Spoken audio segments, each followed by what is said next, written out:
से बड़ा तपस्वी कौन, भला इस दुनिया में है कौन। माँ दया प्रेम करुणा का अनूठा त्रिकोण है। उंगली पकड़कर चलना सिखाया, खुद जगे रहे रातों में मगर प्यार की थपकियों से हमें सुलाया, वो है हमारी स्वर्ग से भी महान माँ। तो माँ के लिए ये दो शब्द चार लाइनें थी। ये पिता के लिए भी सुने, क्यों आज जिसका सानिध्य मिला है उन बच्चों के लिए जिनके माँ बाप इनके साथ थे, और कितने ही व्यक्तियों की आंखें नम हो आई। और आंखें कब नम हो आती है, जब 7 पर्दों के तार टूट करके आंसू बाहर आते हैं। निश्चित रूप से उस पिता के लिए जिनके अभागे शायद हम में से भी है कोई, तो हे विनीत वंदन, पिता के कर्मों का मैं करता हूँ अभिनंदन। करे नित गोविंद का वंदन, माथे पर विश्वास का चंदन। हे विनीत वंदन, पिता के कर्मों का अभिनंदन। कहे ज्ञातम भाषा, रहे तका जी की आशा। हे विनीत वंदन, पिता के कर्मों का अभिनंदन। माता पिता ही पूजा, माता पिता ही भगवान है। माता पिता के चरणों में ही सब चारों धाम है। आसान नहीं चुकाना हम एक माँ का जो कर्ज है, माता पिता की खुशियां ही हमारा पहला फर्ज है, हमारा पहला फर्ज है। बोलो माता पिता गुरुदेव की जय हो। भाई साहब, और अंतिम बात जो हम बोल रहे हैं कि गुरुकुल बन गया तो प्रश्न उठता है कि शिक्षा कौन सी देंगे। ये बड़ा प्रश्न है कि शिक्षा अगर यही देंगे तो फिर गुरुकुल में और स्कूल में फर्क क्या हुआ। आपने अभी शायद न्यूज में सुना होगा, अभी अपने राष्ट्र संत मोदी जी ने एक बोर्ड का गठन किया, आपको मालूम होगा। एक बोर्ड का गठन किया है, उस बोर्ड का नाम है भारतीय शिक्षा बोर्ड। और भारतीय शिक्षा बोर्ड के अंदर वही शिक्षा जिस शिक्षा की हम आशा करते हैं, क्योंकि वर्तमान में जो मैकेनिकल शिक्षा जो पढ़ रहे हैं हम लोग, वो बहुत ही बच्चों को गलत रास्ते की ओर ले जा रही है। और उसको अभी बदल रहे हैं कि भारतीय शिक्षा बोर्ड के माध्यम से। और मोदी जी ने भारतीय शिक्षा बोर्ड के चेयरमैन बनाए हैं स्वामी रामदेव जी को। और बाबा रामदेव जी पूरी की पूरी लगन के साथ पूरे पाठ्यक्रम को बदल रहे हैं। और हम भी चाहेंगे, हमने तो वहाँ मैसेज भेज दिया कि हमारा जो गुरुकुल बनेगा तो उसमें भारतीय शिक्षा बोर्ड का पाठ्यक्रम ही रहेगा। और स्वामी जी योग का भी तो प्रचार प्रसार करते हैं, आरोग्य भी बहुत मदद कर रहे हैं, लोगों का दुख दूर कर रहे हैं। इसके साथ में जो मुनाफा है उनका, जो बेनिफिट है, वो अपने शिक्षा के अंदर खर्च कर रहे हैं। तो इसलिए हमारा भी फर्ज बनता है कि हम ज्यादा से ज्यादा कोशिश करें कि पतंजलि का सामान अपने घर में यूज करें। और एक बात बता देते हैं कि हमारे CIG बाल संस्कार हैदराबाद में भी आज एक दुकान चल रही है। उस दुकान का नाम है CIG पतंजलि केंद्र। वहाँ पे पतंजलि सामान बेचा जा रहा है, घर घर पहुँचाया जा रहा है। और उसका जो मुनाफा है, जो भी मुनाफा आएगा, उस मुनाफा को भी गुरुकुल निर्माण में लगाया जा रहा है। कोशिश करें सुबह से शाम तक जितनी हो सके पतंजलि आइटम यूज करें। स्वदेशी है, शुद्ध है। और मोदी जी का जो नारा है आत्मनिर्भर भारत, उसको भी हम साकार करें। इन्हीं शब्दों के साथ में आप सभी को इस कार्यक्रम में पधारने के लिए, हमें बुलाने के लिए और बोलने का मौका देने के लिए बहुत बहुत साधुवाद, धन्यवाद। और ये संस्कार कार्यक्रम में हमने बहुत से कार्यक्रम देखे, लेकिन इस प्रकार का कार्यक्रम पहली बार देखा है। पहली बार का मतलब ये संस्कारवाद है। अपने बच्चों को जरूर दो कि इसके माध्यम से कहीं न कहीं संस्कारवाद चीजें मिलती हैं। आइएगा, कक्षा 7, 8 और 9 वाले बच्चे मैं कॉलिंग कर रहा हूँ, उनके आदरणीय पृथ्वी सिंह जी से निवेदन करूंगा, आप और भाई साहब मिलकर के इस बच्चों को प्रदर्शित करिए। कक्षा 7 के बच्चे कमले कशिश धन्नाराम जी भाई लांबिया 90% कक्षा 7 में लेकर के, सचिन नारायणलाल जी गहलोत जीवन कला, मोहित सोहन जी चौधरी गौरव सुरेश जी परमार गुड़ा जय सिंह, पिया मूलाराम जी परमार कोटड़ी रिया, देवेंद्र हीराराम जी सोयल हिमाड़ा, मानसी राजाराम जी बरपा पदनपुरा, ज्योति रमेश जी गहलोत जीवन कला, वर्षा हीरालाल जी परिहार लोणेरा। ये बच्चे आ जाए कक्षा 7 वाले, उनको हम पारितोषिक देकर के आज के इस संस्कार केंद्र में आपको एक कड़ी कराए हैं। कक्षा 7 के ये सभी बच्चे आ जाए फटाफट। जी एक लाइन थोड़ी बाकी रह गई थी कि हम आज जो 4 बच्चों को लेकर आए हैं SC बाल संस्कार में 50 बच्चे तैयार हैं। ये बेटियां क्या करती हैं, सुबह 5 बजे उठती हैं, योगा प्राणायाम करती हैं और रविवार को अपने अपने एरिया में 15-20 बच्चों को इकट्ठा करके उनको योगा सिखाती हैं, उन्हें करती हैं। और जो पतंजलि केंद्र है ना, वो भी बेटियां चला रही है, सही बेटियां सेवा में लगी हुई हैं। तो आप भी यहाँ पर ऐसी बेटियां तैयार कीजिए। बिल्कुल बिल्कुल बिल्कुल। और ये स्वप्रेरित है, बच्चियां प्रेरणा लेकर के प्रेरित हो रही है और ये कार्यक्रम को आगे बढ़ा रही है। तो आपका बहुत बहुत संस्कार केंद्र के माध्यम से, ऐसे आईजी युवा मंच के माध्यम से आपका बहुत साधुवाद। और अब कक्षा 7 वाले वो बालक जिन्होंने गौरव, बिल्कुल दादाजी साथ में है, तो कक्षा 7 के वे बालिक जिनको पारितोषिक दिया जा रहा है।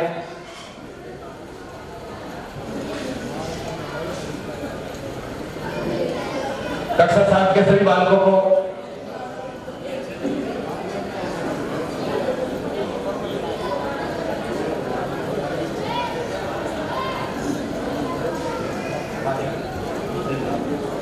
श्रीमान दंदाराम जी एक बार बता रहे, एक बार आप मंच पे बता रहे। नहीं, आप मंच पे बता रहे। एक बार बच्चों के इनाम के साथ आप हाथ रख ले। आपने पूरा प्रयास किया है, अपने साथियों के साथ लेकर बहुत अच्छा कार्यक्रम न्यू मुंबई में करेंगे, तो वहां पर आप होंगे, हम होंगे और आपके पूरे कार्यकर्ता होंगे। एक बार जोरदार तालियां आदरणीय श्री के लिए। धन्यवाद। मैं कक्षा 7 के बालक से पूछना चाहूंगा, बेटा आपका नाम क्या है, कौन सी क्लास में? आज के पूरे कार्यक्रम को देखकर आपके अब तक आपने बहुत सारी सफलताएं हासिल की, आज भी आप हम सब पा करके आपको कैसा लगा?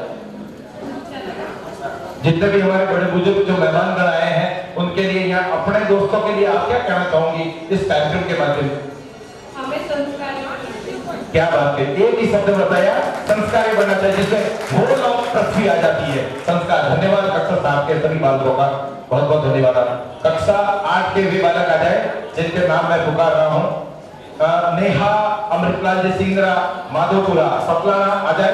नेहा अमृतलाल जी कक्षा 8 की भी बालिका है। निकिता कालूराम जी वर्मा झालो, सरोज फुआराम जी चौधरी, और ये क्या नाम है, परम सुखजित नादन से आ जाए। परम उमेश सोहनलाल जी देवड़ा बिलावास, और नेहा मुन्नालाल जी सीरवी। नेहा आ जाए कक्षा 8 में, और परम आ जाए सुखाराम जी के परियारिया नाडोल अजम। ये कक्षा 8 की बालिकाएं हैं और इनके पारितोषिक के लिए मैं बुलाना चाहूंगा आभारी जी। हीरालाल जी एक बार मंच पे आए।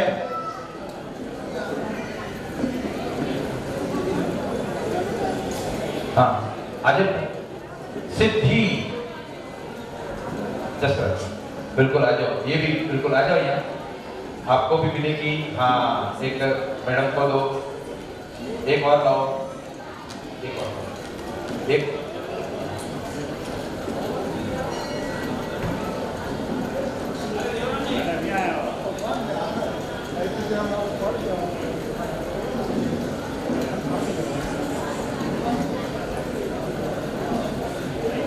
पूरे कार्यक्रम को।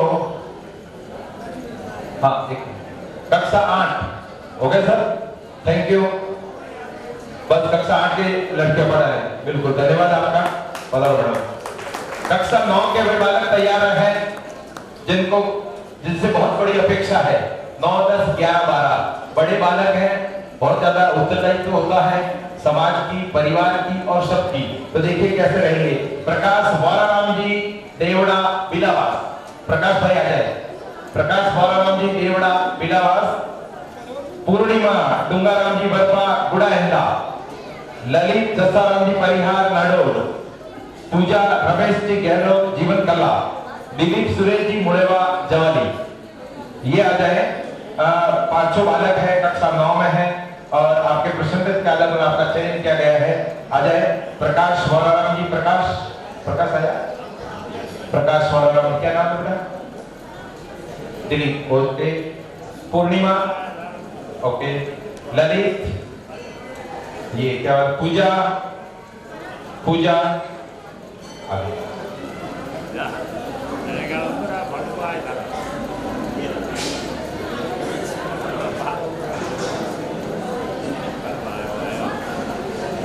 प्रकाश आए। प्रकाश वाराराम जी देवड़ा, कोई है बिलावास वाले? उनके कोई गार्जियन या परिजन आए हैं तो यहाँ आ जाए। बहुत बहुत धन्यवाद। एक प्रश्न आपसे पूछेंगे हम, क्या नाम है आपका? आज का ये पूरा कार्यक्रम आपको कैसा लगा? बहुत ही अच्छा लगा और मेहनत करने से फल जरूर मिलता है। संस्कार की ये पहली भाषा है, मेहनत हमेशा करते हो और आगे बढ़ो। बेटा आपका नाम? पूर्णिमा। पूर्णिमा में चांद कैसा दिखाई देता है? गोल। क्या बात है, पूर्णिमा में चांद गोल। क्योंकि नाम पूर्णिमा है तो काम भी आपका पूर्णिमा की तरह सफेद धौला चांदनी में कैसे करते हैं। धन्यवाद। आइए, आप सबका बहुत बहुत धन्यवाद। लीजिए साहब, हम इस घड़ी को विराम देते हैं और हमारे उद्बोधन की अगली श्रृंखला लेते हैं। यस, बिल्कुल आप समझ गए होंगे। हमारे हम विद्यापीठ में थे तो विद्यापीठ में जाकर के बहुत बड़ी खुशी मिलती है। आप आइएगा, आपको बहुत बड़ी खुशी मिलेगी। जी हाँ, एक समाज के ऐसे वो कहते हैं ट्विंकल ट्विंकल लिटिल स्टार, लेकिन मैं ये नहीं कहूंगा ट्विंकल ट्विंकल बिग स्टार। और वो हो हमारे साहित्य प्रेमी श्रीमान हीरालाल जी। तालियां बजाएं जोरदार। मैं बुलाना चाहूंगा, इंतजार कर रहा हूँ, मुझे बार बार खींच रहे हैं कि मुझे क्यों नहीं बुला रहे। अरे नहीं बुला रहा हूँ।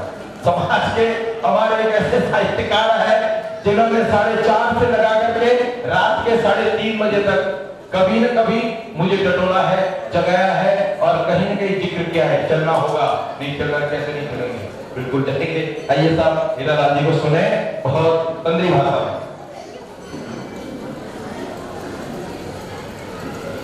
बोले आई मात की। आज की इस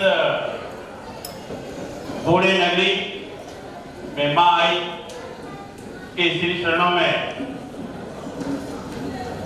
माँ आई जी को नमन करते हुए, माँ सारदे को नमन करते हुए मैं नमन करता हूँ मंच पर विराजमान दिव्य नक्षत्र जनों को। ये समाज के एक दिव्य प्रकाश पुंज है जो अपने अपने क्षेत्र में सर्वश्रेष्ठ समाज को अर्पित कर रहे हैं। मैं बार बार नमन करता हूं। मैं नमन करता हूं उन भामाशाओं को, सीधी समाज के उन तमाम भामाशाओं को जिनकी विराट सोच और विशाल हृदयता से समाज में बड़े बड़े काम हो रहे हैं। शिक्षा के क्षेत्र में, संस्कार के क्षेत्र में, धार्मिक क्षेत्र में या मुक्त पशुओं की सेवा हो, उस क्षेत्र में कोई भी क्षेत्र ऐसा नहीं है जहां सीधी समाज ने अपनी छाप नहीं छोड़ी। मैं उन तमाम भामाशाओं का कोटि कोटि वंदन करता हूं, नमन करता हूं जो बड़े मन से इस कार्यों से जुड़े हुए हैं। मैं नमन करता हूं उन मातृशक्ति को जिन्होंने ऐसे रत्नों को जन्म दिया जो आज अपने ज्योतिर्मय प्रकाश से समाज को आलोकित कर रहे हैं। और मैं सबसे ज्यादा वंदन और अभिनंदन किसी का करता हूं तो मेरे विद्यार्थियों का करता हूं। क्यों? विद्यार्थी आने वाले समाज की स्वप्निल तस्वीर है, वो हमारी संपदा है, वो राष्ट्र के भावी कर्णधार है। तो मैं उनको वंदन करता हूं। मैंने अपनी एक छोटी सी पॉकेट लिखी है जिसमें इसका नाम दिया है विद्यार्थी आप ज्योतिर्मय दीपक। ज्योतिर्मय दीपक क्या होता है? जो अपने आप में प्रकाश अपने प्रकाश से आलोकित होता है। क्या आप बुझे हुए दियों से दिया जला सकते हो? क्या आप कोई दिया बुझा हुआ है और दूसरे दिए को जलाने को कहे तो क्या ऐसा कर सकते हो? नहीं कर सकते। लेकिन एक ज्योतिर्मय दिए से हम हजारों दिए जला सकते हैं, हजारों दिए जला सकते हैं। मैं शिक्षक हूं और शिक्षक के नाते मेरा फोकस हमेशा मेरे विद्यार्थियों पे रहता है। मेरे काम में एसडीएम साहब आए थे जब मैं बीए कर रहा था, प्रदीप कुमार गौरव। उन्होंने मुझसे कहा कि क्या इसी गांव के हो? मैंने कहा हाँ श्रीमान जी, मैं इसी गांव का हूं। क्या कर रहे हो? तो मैंने कहा कि मैं बीए कर रहा हूं। बीए में क्या क्या सब्जेक्ट है? मैंने अपने विषय बता दिए। तो उन्होंने कहा कि इसका मतलब आप आरएस अफसर बनना चाहते हो? लेकिन नहीं, मुझे केवल शिक्षक बनना है और शिक्षक बन के इस समाज की सेवा करनी है। और मेरा विराट उद्देश्य जब पूरा हुआ तो मैं भूला नहीं समाया। मैं विद्यार्थियों से कहता हूं कि जीवन में एक लक्ष्य निर्धारित कीजिए और उस लक्ष्य के निर्धारण के बाद में उसके ऊपर फोकस रखिए। उसके अलावा कुछ भी नजर नहीं आ रहा है। जहां भी मेरी नजर जाती है केवल मुझे मेरा लक्ष्य नजर आता है, बाकी कुछ नहीं नजर आता। द्रोणाचार्य का किस्सा सभी ने पढ़ा है, सुना है कि अर्जुन क्या दिखाई दे रहा है? तो अर्जुन कह रहा है केवल मुझे चिड़िया की आंख नजर आ रही है, बाकी कुछ भी नजर नहीं आ रही। मैं अपने मुक्तक में इसका जवाब दूं विद्यार्थियों के लिए, जो भी विद्यार्थी बैठे ध्यान से सुने, कि जो कुछ भी दिख रहा है बकवास और धोखा है। जिंदगी कुछ नहीं, कुछ करने के लिए मिला सुनहरा मौका है और इस मौके का फायदा उठाइए। जीवन को समझिए कि मेरा जीवन संवर जाए, मेरा जीवन अनुकरणीय बन जाए, मेरा जीवन श्रेष्ठ बन जाए। और श्रेष्ठता के लिए करना क्या पड़ेगा? करना पड़ेगा आपको आत्मानुशासित बनना पड़ेगा। आत्मानुशासित बने बिना जीवन कभी नहीं संवरेगा। विद्यार्थी के लिए अनुशासन होना जरूरी है। अगर विद्यार्थी ने अनुशासन का पाठ सीख लिया है तो उसका जीवन संवर जाएगा और आने वाली पीढ़ियां उसको याद करेगी। यह है अनुशासन का। अध्यापक ने अनुशासन का पाठ पढ़ाया कि गुरुजी आप इतने नियम बांध देते हो कि जीना दुभर हो जाता है। कि नहीं बेटा, अनुशासन को बंधन मत समझो, अनुशासन को जीवन में आगे बढ़ने की सीढ़ी समझो। और जिस दिन आपने ये सीढ़ी समझ लिया है आपका जीवन संवर जाएगा और तब तक आप अनुशासन को बंधन समझते हो। आज क्या फर्क पड़ा? फर्क आया है हमारी पीढ़ी में और वर्तमान पीढ़ी में फर्क आया है कि आज की पीढ़ी अनुशासन में रहना नहीं चाहती। बहुत कुछ पाने का ख्वाब है लेकिन उस पाने के लिए उसका अनुशासन में रहना अच्छा नहीं लगता है। उसको सत्संग में घूमना करना, दोस्तों के साथ मोबाइल से खेलना ये अच्छा लगता है।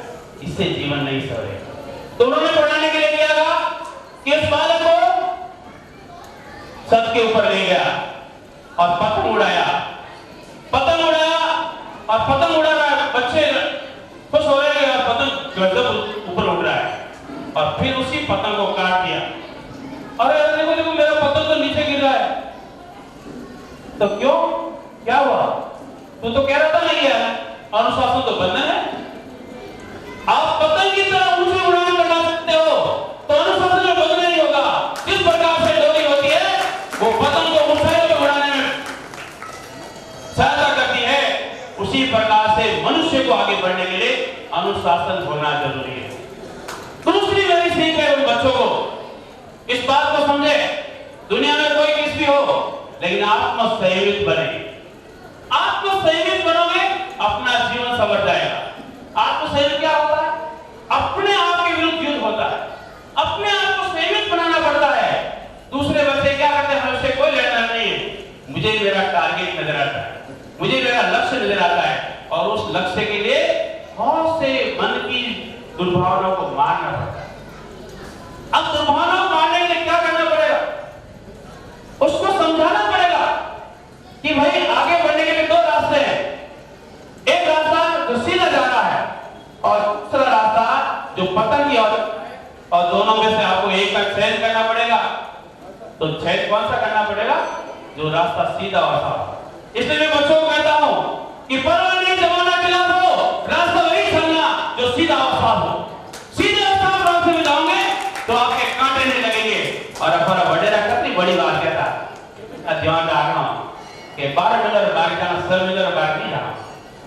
12 मिनट बाहर जाना, 6 मिनट बाहर जाना, उजर जाओ पड़ा कोईटा गाड़ी पिक्चर में जाए तो 12 मिनट का मतलब होता है जहां 12 लोग जो 12 जाते हैं, सड़क होती है उस रास्ते से जाएंगे, भले वो लंबा रास्ता हो लेकिन उस रास्ते पे जाएंगे तो हम मंजिल मिलेगी।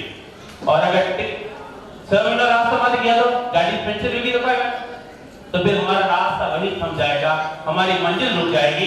इसलिए इन बच्चों को कहता हूं आत्मसंयमित बनिए। आत्मसंयम का उदाहरण भारतीय संस्कृति से बड़ा कहीं नहीं। स्वामी विवेकानंद गए थे अमेरिका में, शिकागो शहर में गए थे और धर्म प्रवर्तक सम्मेलन हुआ था। अभी हमारे बहुत से पूर्व वक्ताओं ने बहुत शानदार बातें बताई, मैं उन सभी का वंदन करता हूं।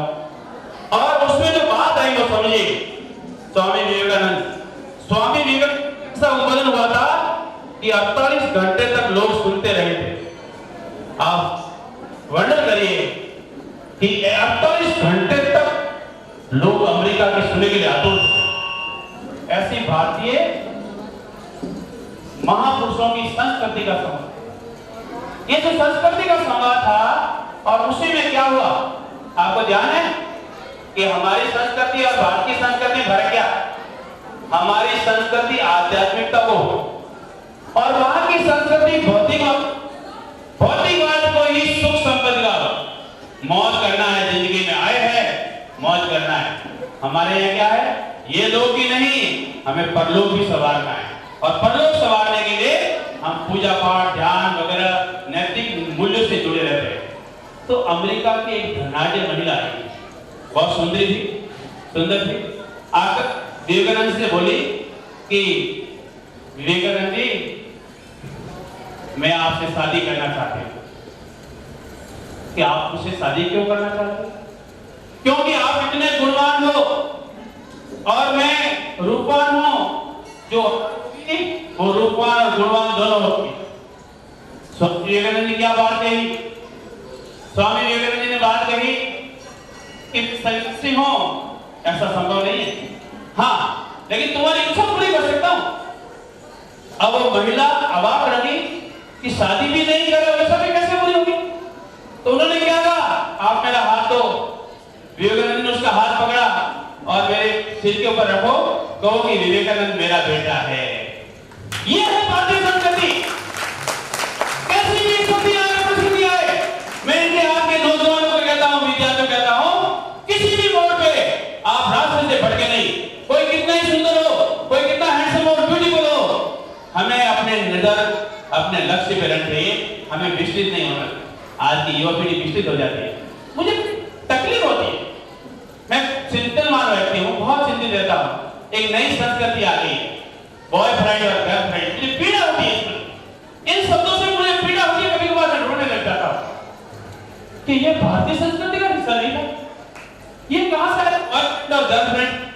कितनी बड़ी विडंबना है कि हमारे देखते देखते हमारी संस्कृति तहस हो रही है और हम एक छोरा है क्या करता है आज काबिलियत मानने को नहीं। हमें अपने घर के वातावरण को सही करना पड़ेगा। अगर घर के वातावरण को सही करने के बाद में हमारा ध्यान रहना चाहिए बच्चे के ऊपर कि बच्चे की संगत कैसी है, किनसे जुड़ा हुआ है। आप समाज कीजिए, संस्कार परिसंवाद कार्यक्रम मैं कहता नहीं हूं, उस पे स्पिरिट का चलता हूं। 2 बच्चे हैं, दोनों बच्चों से संवाद करता हूं, लेटर के बाद संवाद करता हूं कि बेटा ध्यान रखना है, किसी भी स्थिति परिस्थिति में अपने आप से पद से भ्रष्ट नहीं होना है। अगर पद भ्रष्ट हो गया तो माता पिता की इमेज में बटा लगेगा, इस बात का विशेष ध्यान रखिए। तो आत्मसंयम होना जरूरी और हमने उसको जीवन में उतारा है। फिर तीसरी बात आती है आत्मसंकल्प। अब आत्मसंकल्प क्या होता है? विद्यार्थी को अपने लक्ष्यों की पूर्ति के लिए अपने आप को दृढ़ इरादों का धनी बनाना पड़ता, तब जाके लक्ष्य हासिल करते हैं। आज मैं इन बातों को कहता हूं, अपने माता पिता के बारे में विचार करो जो 6वीं 5वीं पढ़े हुए, ज्यादा 6वीं 7वीं पढ़े हुए, वहां से आना, कोई साथ लेके नहीं है, कुछ भी लेके नहीं है, और यहां आके के बड़ियों का विश्वास जीतना, इतना बड़ा प्लेटफॉर्म तैयार करना, एक चिंतन करे ना तो विद्यार्थी हमेशा सही रास्ते पर आ सकता है। कितना त्याग किया उन्होंने और किन दृढ़ इरादों से काम करके वो मुकाम हासिल किया। आज इतनी बड़ी वडेर में हम जैसे लोगों को यह प्लेटफॉर्म मिला है, तो ये अपने आप में बड़ी बात नहीं है, बहुत बड़ी बात है। ये कब हुआ? उनके दृढ़ इरादों से, उनके संकल्प वाली सोच से। उनकी सोच बड़ी थी कि मुझे कुछ बड़ा करके दिखाना है। तो मैं बच्चों को कहता हूं, बड़ा करने के लिए बड़ा सोचे। अगर आप बड़ा सोचेंगे तो बड़ा बनोगे। इसलिए पहले विचार करो कि मेरे माता पिता ने जो संघर्ष किया है, मैं भी वो संघर्ष करूं और संघर्ष करके मैं आगे बढ़ूं। कि जितना कष्ट संकटों में है, उसका जीवन सुमन खिला है, गौरव है उसको उतना ही यत्र तत्र सर्वत्र मिला है। संकटों से मुंह नहीं मोड़े, कितनी भी परिस्थिति आए हम मुंह नहीं मोड़े, आगे बढ़ते रहे, दृढ़ इरादों के धनी बने। मैं एक समाज की पूर्ण पालक की कहानी, मेरे गांव की कहानी है, सही घटना है कि जॉइंट फैमिली थी, संयुक्त परिवार था और संयुक्त परिवार में बच्चों को पढ़ाना थोड़ा टेढ़ा काम होता उस समय की बात। तो बच्चों को जैसे जैसे पढ़ाया और पढ़ा के उसको कोटा भेजा कि भाई पीएमडी की तैयारी कर। बेटा पीएमडी की तैयारी की और पीएमडी की तैयारी वह नहीं निकला तो निराश हो गया, बच्चा निराश हो गया। मुझे पता चला कि बच्चा निराश हो गया है, मैं तुरंत उसके घर पहुंचा, उसको बच्चे को स्वाद दिलाया कि कोई बात नहीं बेटा, आगे दो और आगे बढ़ने के लिए थोड़ा सा आप मजबूत हो। पाली गया मैं और पाली जाके एक कार्ड शीट लाया। कार्ड शीट लाके उस कार्ड शीट में जो मैंने लिखा वो मैं आज कह रहा हूं कि impossible the word can be found in dictionary of fools. English में लिखे दोनों वाक्य, असंभव शब्द मूर्खों के शब्दकोश में मिलता है। आप उस सोच का धनी बनाओ और बनाने के लिए क्या करना पड़ेगा, मैं अपना किस्सा बताता हूं। मेरा बच्चा 10वीं क्लास एक विज्ञान की किताब में लिखा डॉक्टर दीपेश, उसने लिख तो दिया, ऐसी जगह लिखा उसको पता नहीं, मैंने किताबें टटोलता रहता हूं कि बच्चों की किताबों में ऐसे कोई तो नहीं है। तो मैंने उसकी किताब टटोली तो मेरे सामने शब्द आया डॉक्टर दीपेश। अब मुझे उसका विजन पता चल गया। विजन क्या है कि इसका लक्ष्य डॉक्टर बनना है। कोटा भेजा, कोटा नहीं हुआ, कोई बात। दूसरा प्रयास किया कि पापा मेरा को नहीं करना है, फिर तो बीएससी कर लूंगा। मैंने बेटा जब तुमने लक्ष्य निर्धारित कर लिया कि डॉक्टर बनना है तो वो एक बार लक्ष्य नहीं हो गया, पापा को पता कैसे।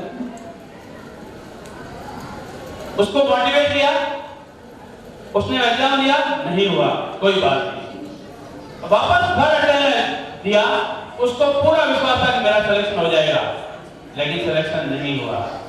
तो वह रोने लगा, वह फूट फूट कर रोने लगा कि मैंने 3 साल खराब कर दिए और मेरा सिलेक्शन नहीं हुआ, पिताजी के इतने पैसे खराब हो गए, ये तो अच्छी बात नहीं है। तो मैंने उसको कहा, बाहों में लिया, राम और भरत बाहों में रहता है, आपने हनुमान जी का चित्र देखा होगा, मैंने बाहों में लिया, बेटा मेरी आंखों में आंखें डाल के बात कर, तेरा बाप जिंदगी में रोने की जरूरत नहीं है। सफलता असफलता जिंदगी का पार्ट है, उठो, कोई चिंता नहीं है, उठो, खड़े हो। और उस बच्चे में इतना जुनून पैदा हो गया कि वो आज पाली मेडिकल से डॉक्टरी कर रहा है। ये है, मैं ये नहीं कह रहा हूं, मैं अपने बड़े नहीं कह रहा हूं, ये अपने को अच्छा गार्जियन बनना पड़ेगा। मैं वही बात कहता हूं जो मैं जिंदगी में उतारा हूं। मेरी कंपनी करने में अंतर है, मुझे कहने का कोई अधिकार ही नहीं। पहले मैंने अपनी कंपनी और करने देगा तो और फिर मैं कहूं, मैं मेरी माता पिता को प्रणाम करता था, मेरे बच्चों को प्रणाम करना चाहिए। मैं खुद करता ही नहीं हूं, अपने बच्चों को माता पिता को प्रणाम करना चाहिए, ये थोड़ा सा छोटा लगता है।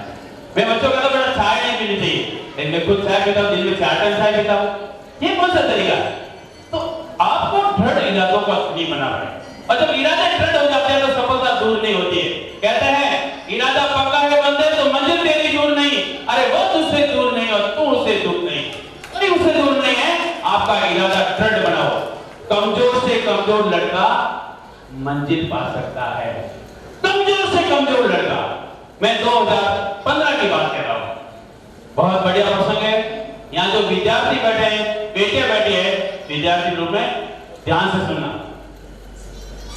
एक लड़की थी, 60% डिसेबल लड़की। डिसेबल का मतलब अयोग्य, दिव्यांग। उसका नीचे का कमर से पोर्शन पूरा खराब, दिव्यांग, चल भी नहीं सकती है, केवल ये पोर्शन है वो ठीक था। उस लड़की के मन में आया कि मुझे आईएएस बनना है। लड़की ने निर्धारण किया जीवन का लक्ष्य मुझे आईएएस बनना है। लेकिन उस समय की बात कर रहा हूं कि दिव्यांगों को आईएएस में रिजर्वेशन नहीं था।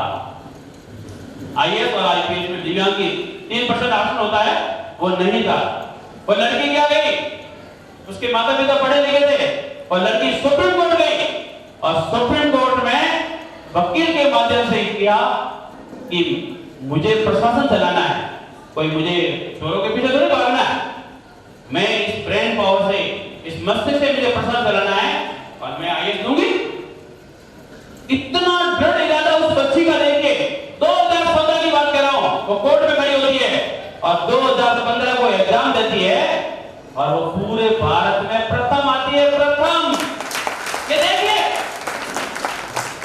ये है कमाल, ये दृढ़ इरादों का कमाल है कि जब आपने निश्चय कर लिया है और उस निश्चय के करने के लिए आपने पुरुषार्थ का जोर लगा दिया है, तो आपकी मंजिल दूर नहीं है, मंजिल आपके सामने आती हुई नजर आएगी। और लेडी का नाम है ईरा सिंघल। ईरा सिंघल, आप गूगल पे जाइए, ईरा सिंघल की कहानी पढ़िए। ये प्रेरणा देती है तो अपने बच्चों को अच्छा साहित्य पढ़ाओ, प्रेरणात्मक साहित्य पढ़ाओ, और ये कहो कि मैंने कह रहा हूं कि मोबाइल का उपयोग नहीं करना चाहिए, और मैंने घर में ऐसा अनुशासन रखा है। मैं आपको इस मन से कहते हुए गर्व होता, मुझे फक्र महसूस होता है कि मेरे बच्चों ने जिद नहीं की। मेरे बच्चों का पहला कैलिबर बनेंगे, योग्य बनेंगे, उसके बाद में आपको मोबाइल दिया जाएगा, और दोनों कैलिबर बने, उसके बाद मैंने 20-20 हजार रुपए के मोबाइल दिया। स्मार्टफोन नहीं मिलेगा, नहीं मिलेगा, थोड़ा सख्त बनना पड़ेगा, थोड़ा स्ट्रिक्ट बनना पड़ेगा। और आपके तो थोड़ा सा बच्चा रो गया तो आपके तो भाई पैसे वाले हो, आईफोन का मोबाइल लाके दे देते हो। बच्चों की बातें बुरी लगती है, लेकिन उसका भी अनुशासन होना चाहिए। जब अनुशासन की आती है तो ये जरूरी है कि आप एक बच्चे को सही पाठ सिखा रहे हो। अब आता है आत्मविश्लेषण। आत्मविश्लेषण क्या होता है? अपने बच्चों को कहो कि केवल अपने बारे में विचार ज्यादा करना, दूसरों के बारे में ज्यादा हमें भी विचार नहीं करना। हम दूसरों के ताकत क्यों करें, वो ऐसी है, वो ऐसा है, वो वैसा है, उससे कोई मतलब नहीं। हमें अपने बारे में चिंतन करना है कि हमें अपने आप को कल से बेहतर करना है।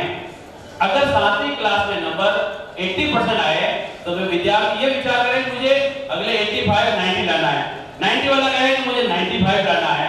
ये अपने आप को बेहतर करेगा, इसको बोलते हैं आत्मविश्लेषण। अपना विश्लेषण करें, अपनी कहां कमियां हैं उसको देखें, और जो भी अपने बारे में कोई बात कहे उसके बारे में ज्यादा चिंतन नहीं करें। मैं अपना मुक्त कह रहा कि हम उनको क्यों धिक्कारे जो हमें नकारे, हम उनको क्यों धिक्कारे जो हमें नकारे। अच्छा है हम अपनी कमियां स्वीकारे और इस प्यारी सी जिंदगानी को संवारे। अपनी प्यारी जिंदगी अपनी रहती है, हम उसको संवारने का सर्वोत्तम प्रयास करें, अपना बेहतर प्रयास करें। इसको बोलते हैं आत्मविश्लेषण। और सबसे महत्वपूर्ण जो बात आती है वो आत्मसात। अभी बच्चों को साहित्य बांटा गया है। विद्यार्थी आप ज्योतिर्लिंग दीपक हो, सर्वत्र हो गुणगान भरो ऐसी संतान। कोई भी वाक्य, श्रेष्ठ वाक्य, श्रेष्ठ किताबें, उसका कोई मायना नहीं रहता है जब तक हम उसको आत्मसात नहीं करते।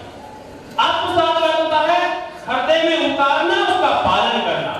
और जब हम उसका पालन नहीं करेंगे तो उसका फर्क पड़ने वाला नहीं है। मैं बच्चों को ये कहता हूं, ये जरूर से करें, आत्मसात करें कि मुझे ये वाक्य अच्छा लगा। आज एक प्रोग्राम बनाया था आइए शिक्षा केंद्र से, माता पिता वाला, कितना अच्छा प्रोग्राम था, योग वाला कितना अच्छा प्रोग्राम था। तो उसको अपनाने से ही बेहतर परिणाम होगा। एक मैं बात कह रहा हूं, सच्ची घटना। मेरे पड़ोस में एक बूढ़ी माँ रहती, वो अब चले गई है।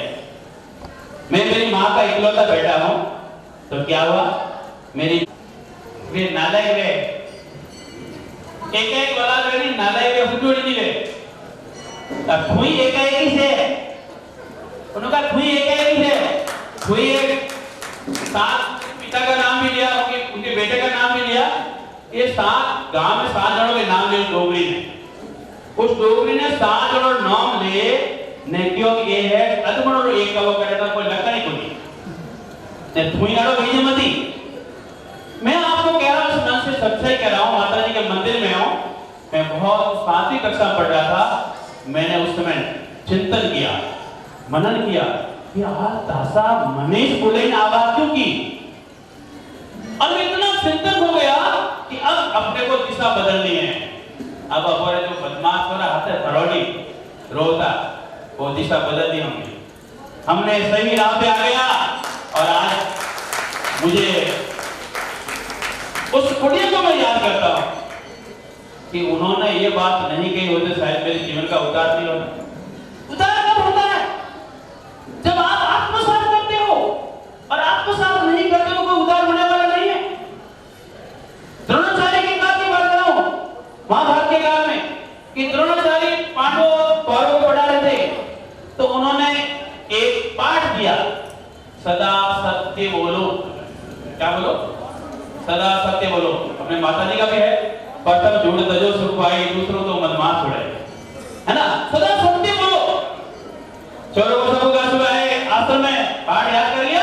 हाँ सर याद कर लिया। हाँ सर याद कर लिया। ऐसी बात याद कर लिया हो, लेकिन युधिष्ठिर का सर मुझे याद नहीं हुआ। याद नहीं हुआ? सारा नाले दो तो नहीं है, सदा सत्य बोलो 3 शब्द है और ये भी याद नहीं हुआ। सर मेरे को तो याद नहीं हुआ सर। फिर उसको एक दिन माफ किया, दूसरे दिन और हुआ, सबको पाठ याद हुआ। कहता सर मेरे को तो याद नहीं हुआ। 7 दिन लगा दिए उसने, 7 दिन लगा दिए। कितने दिन लगा दिए? और एक दिन गुरुजी टेस्ट में आ गए, कहला इतने याद नहीं रहता मुर, इतने याद नहीं होता तेरे से कि सर आपने पाठ ही इतना अच्छा किया। सदा सत्य बोलो। मैं इसको हृदय में उतार रहा हूं, हमेशा देख रहा हूं कि कहीं मैं आज भी झूठ बोला, कल भी मैंने झूठ बोल दिया।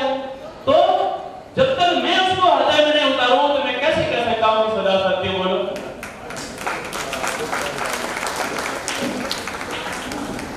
ये है आत्मसात करने वाली बातें। आत्मसात कहने से नहीं होता है, आत्मसात हृदयगम करना पड़ता है और उसके ऊपर चलना पड़ता है। और चलोगे तब जीवन का निखार आएगा, और निखार आने के लिए कुछ तो अपने आप को नियम पालना पड़ता है। ये आत्मसात है।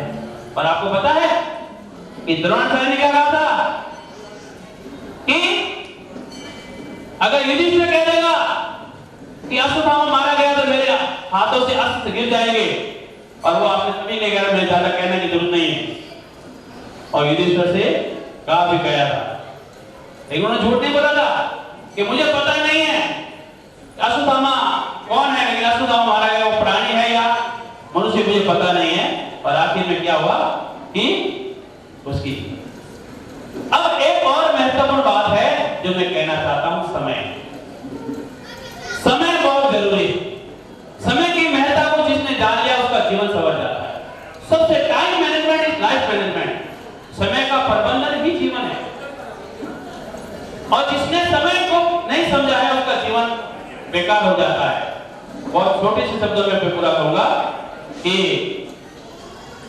समय के अभाव की बिना एक व्यक्ति को, आत्मसात की बात आ रही है, मैं जल्दी खत्म करूंगा। एक ऐसे व्यक्ति को एक तो शब्द वाक्य मिला, if you will waste me I will destroy your life. If you will waste me I will destroy your life. यदि तुम मुझे बर्बाद करोगे तो मैं तुम्हारा जीवन बर्बाद कर दूंगा। और वो व्यक्ति खो गया, उस लाइनों को आत्मसात करता है, अपने आप को खो गया। और ऐसा खो गया कि जीवन में ऊंचाइयों पे बहुत ऊंचा चला गया और विश्व का सबसे बड़ा साहित्यकार बना, जिसका नाम है शेक्सपियर। शेक्सपियर के जीवन की सच्ची घटना है।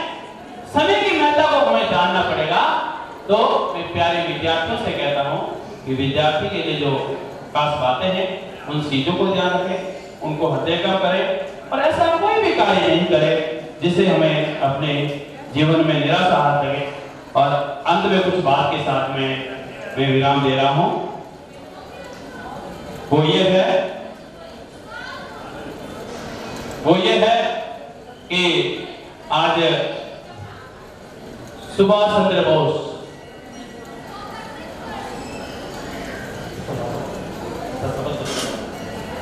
शपथ बदलाना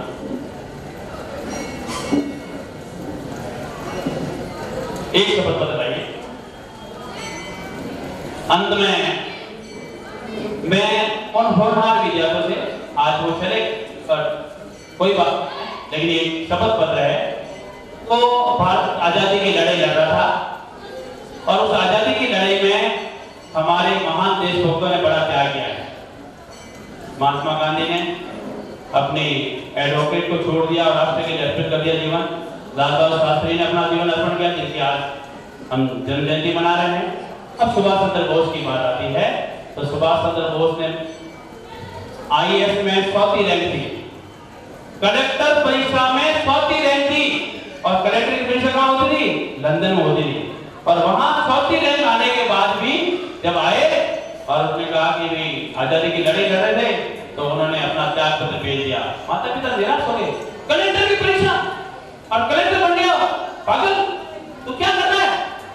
नहीं, मेरी नौकरी से ज्यादा मेरा राष्ट्र महत्वपूर्ण है और मेरे राष्ट्र की आजादी दिलाने के लिए ये काम करना पड़ेगा। तो उन्होंने युवाओं को 3 कही, अंतिम शब्द 3 बात कही। क्या लगी युवाओं से कि युवाओं, क्या तुम गुलाब को पाना चाहते हो? तो भीड़ में सवाल है हाँ, तो बेटा तुम्हें कांटों से होकर गुजरना पड़ेगा। गुलाब किसके बीच रहता है? कांटों के बीच रहता है। तो आपको कांटों को चूमना होगा।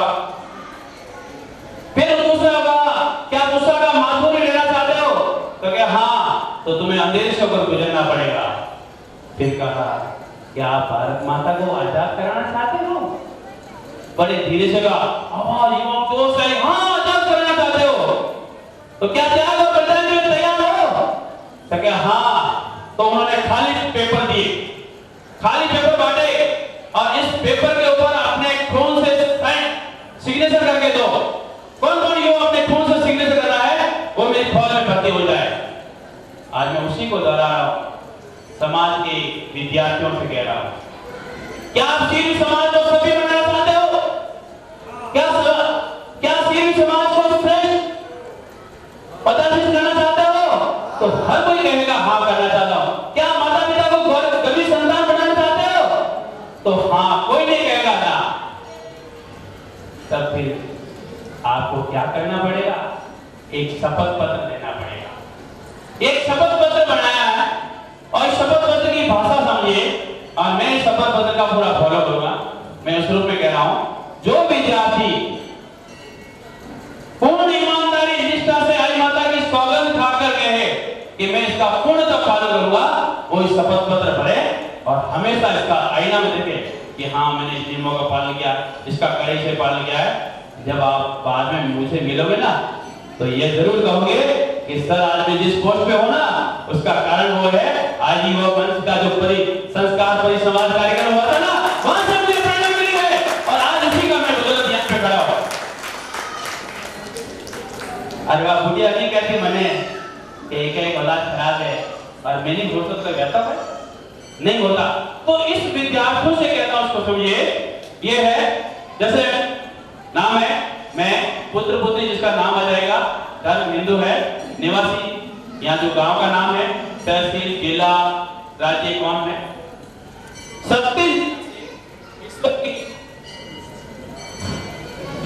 सत्यनिष्ठा से ईश्वर की शपथ लेता या लेती हूं कि मैं अपने उज्जवल व्यक्तित्व निर्माण एवं उत्तम जीवन के लिए निम्न आदर्शों को आत्मसात कर जीवन जीने का प्रयास करूंगी। मैं एक शब्द पे जोर दे रहा हूं बार बार, आत्मसात। आत्मसात विदा ही जीवन सबसे बड़ी विदा है।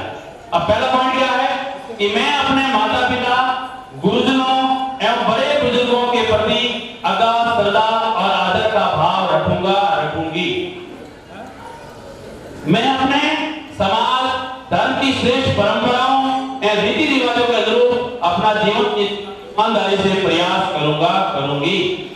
तीसरा, मैं ऐसा कोई कृत्य नहीं करूंगा, करूंगी जिससे परिवार व समाज की प्रतिष्ठा को आघात लगे। आगे मैं सदा आत्मानुशासित एवं आत्ममर्यादित होकर आचरण और व्यवहार करूंगा, करूंगी। मैं आज की तकनीकी प्रौद्योगिकी के उपक्रम, इंटरनेट, कंप्यूटर, वेबसाइट, स्मार्टफोन का श्रेष्ठतम सदुपयोग करूंगा, करूंगी। इनका सही सदुपयोग करना है। मैं किसी प्रकार की नशे की प्रवृत्ति, धूम्रपान, गुटखा, तंबाकू सेवन, नशीले पेय और शराब से अपने आप को दूर रखकर शुद्ध सात्विक खान पान से अपना जीवन जीऊंगा या जीऊंगी। मैं अपने सनातन धर्म की महान सांस्कृतिक विरासत के आदर्श मूल्य, प्रेम, भाईचारा, सामाजिक समरसता, विनम्रता, सुशीलता, सहानुभूति और सज्जनता के अनुरूप जीवन जीने का ईमानदारी से प्रयास करूंगा, करूंगी और राष्ट्रीय अखंडता के लिए अपना सर्वश्रेष्ठ कर्तव्य करूंगा, करूंगी। मैं उक्त आदर्शों का सत्यनिष्ठा व ईमानदारी से प्रयास करूंगा, करूंगी। मां श्री आईजी मेरी मदद करे। ये शपथ पत्र है। अब बताओ इसमें मेरा क्या स्वार्थ है? सब स्वार्थ विद्यार्थी का, क्योंकि हमने इसको आत्मसात किया और जीवन को संवारा। अब मैं विद्यार्थियों कहता हूं, तो ये कितने विद्यार्थी समाज के पुणे नगरी में, जरूर नहीं वो इस मन से जुड़ा हो या नहीं हो, लेकिन वो अगर शपथ पत्र दें तो हम मान लेंगे कि वास्तव में हमारे समाज के बच्चों में अच्छाइयों के